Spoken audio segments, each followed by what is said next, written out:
कृषि विभाग के द्वारा प्रतिवर्ष गांधी मैदान में कृषि यांत्रिक मेला लगाया जाता है। इसका उद्देश्य होता है कि राज्य किसानों को बताना होता है कि राज्य में और देश में दुनिया बदल रही जा करके नए नए कृषि यंत्र आ रहे हैं। कम समय में कम लागत में खेती कैसे हो और यंत्रों के माध्यम से और काफ़ी आधुनिक तरीके से खेती किसान कैसे कर पाएँ।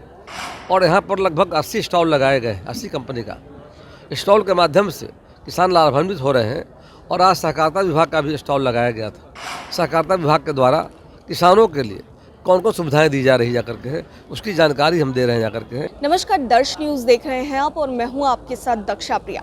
पटना के गांधी मैदान में बिहार एग्रो मेला लगा है और ऐसे में ये मेला किसानों के लिए बेहद फायदेमंद साबित होने वाला है। सहकारिता विभाग के मंत्री डॉक्टर प्रेम कुमार ने खुद इस मेले का उद्घाटन किया है। इस वक्त हमारे साथ मंत्री जी खुद मौजूद है। तो सर, आज उद्घाटन किया है आपने लिए आप लोग।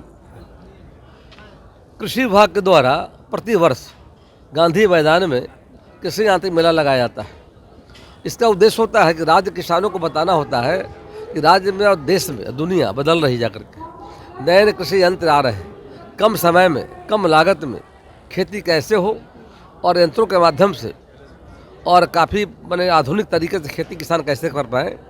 और यहाँ पर लगभग 80 स्टॉल लगाए गए, 80 कंपनी का स्टॉल के माध्यम से किसान लाभान्वित हो रहे हैं।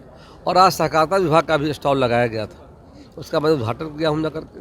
उसके माध्यम से सहकारिता विभाग के द्वारा किसानों के लिए कौन कौन सुविधाएं दी जा रही जा करके है, उसकी जानकारी हम दे रहे हैं जा करके हैं।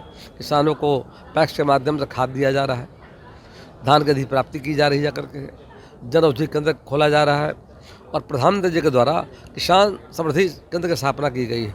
एक ही कैंपस के छत के नीचे खाद, बीज, दवा, अन्य सुविधाएँ दी जा रही है। तो कुल मिलाकर सरकार का प्रयास जा करके है कि राज्य में 2 करोड़ किसान जो है, रैयत और गैर रैयत, तो किसानों को हम अधिक से अधिक सुविधा उपलब्ध कराएं। इसीलिए बिहार की सरकार ने कृषि रोड मैप लाने का काम किया है। कृषि रोड मैप माध्यम से हम किसानों को और कैसे बेहतर उत्पादन कर पाएँ, कैसे लागत उनका कम हो, कैसे उनका अच्छा मूल्य मिल पाए जा करके। और माननीय प्रधानमंत्री जी के द्वारा आज़ादी का पहली सरकार है जो देश भर में किसानों के लिए PM किसान निधि योजना के माध्यम से देश में लगभग 12 करोड़ किसानों को सुविधा दी जा रही है। साल में 3 किस्तों में 6,000। वहीं बिहार में 82 लाख किसानों के खाते में प्रतिवर्ष राशि भेजने का काम किया जा रहा है। हमारी सरकार किसानों के साथ है। किसानों की आय कैसे बढ़े, किसानों का नुकसान जब होता है प्राकृतिक आपदाओं में, जैसे काफ़ी बारिश हो गई, बाढ़ आ गया, सुखाड़ पड़ गया, कीड़े मकोड़ों का प्रभाव हो गया, ओलावृष्टि के कारण नुकसान होता है, उसके लिए सरकार ने बिहार राज्य फसल सहायता योजना की शुरुआत की है। और जीरो मिनिमम जीरो पर बिना पैसे का, बिना प्रीमियम का सारी फैसिलिटी हम देते हैं।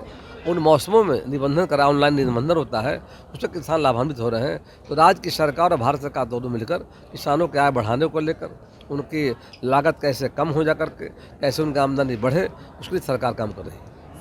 केंद्र सरकार ने बड़ा फैसला लिया है जहां पर चौधरी चरण सिंह, PV नरसिम्हा राव और अगर बात कर ले S स्वामीनाथन को उन्हें भारत रत्न देने का ऐलान किया गया है। मुझे काफ़ी खुशी हो रही है कि माननीय प्रधानमंत्री जी ने किसानों के जो नेता, देश के प्रधानमंत्री रहे चौधरी चरण सिंह जी का देश के विकास में काफ़ी योगदान था। किसानों के लिए लगातार संघर्ष करते रहे थे जाकर के, और खुशी हो रही है। वही PV नरसिम्हा राव जी देश के प्रधानमंत्री रहे हैं, उनका भी देश के विकास में योगदान रहा है। और स्वामीनाथन जी, उनका भी देश में काफ़ी योगदान रहा जा करके। तो आज बधाई जो भारत रत्न मिल रहा है, मुझे काफ़ी खुशी हो रही है। मैं अपनी ओर से, किसानों की ओर से, बिहार वासियों की ओर से देश के आदरणीय प्रधानमंत्री जी को हम कोटि कोटि बधाई, शुभकामना देता हूँ। एक आखिरी सवाल, राजनीतिक सवाल। जिस तरीके से 12 तारीख को फ्लोर टेस्ट होना है और उससे पहले खबरें सामने आ रही है कि बीजेपी द्वारा जो विधायक हैं, बीजेपी के तमाम विधायक हैं, उन्हें भी बोधगया भेजा जा रहा है, तो क्या अब बीजेपी को भी डर सता रहा है उनके विधायकों के टूटने का? भारतीय जनता पार्टी प्रतिवर्ष विधायकों का ट्रेनिंग कराती है, प्रशिक्षण कराती है, ताकि विधायक और अच्छे तरीके से काम कर सके। उसी निमित्त प्रतिवर्ष जो होता है बोधगया में आयोजन किया गया है। और आयोजन का मकसद है कि विधायकों को प्रशिक्षित करना। बिहार विधानसभा प्रक्रिया संचालन नियमावली है, उसके तहत और बेहतर तरीके से परफॉर्मेंस करें, जनता की सेवा दें। और भारत सरकार के द्वारा और राज्य सरकार के द्वारा जो विकास के काम कराए जा रहे हैं, कैसे घर घर पहुँचे, आम लोगों तक पहुँचे, उसकी ट्रेनिंग वहाँ दी जाएगी। तो पूरे कॉन्फिडेंट हैं आप लोग 12 तारीख को लेकर? कहीं कोई दिक्कत नहीं है। 128 संख्या हमारी जाकर के, और बहुमत के लिए 122 चाहिए जाकर के, तो बहुमत से ज़्यादा हमारे पास जाकर के बहुमत हासिल करेंगे, सरकार अपना पूरा कार्यकाल पूरा करेगी। बहुत बहुत धन्यवाद सर हमसे बात करने के लिए। तो ये थे हमारे साथ सहकारिता विभाग के मंत्री डॉक्टर प्रेम कुमार, जिनसे हम बातचीत कर रहे थे। कैमरा पर्सन ऋतिक के साथ मैं दक्षा प्रिया, दर्श न्यूज़ पटना।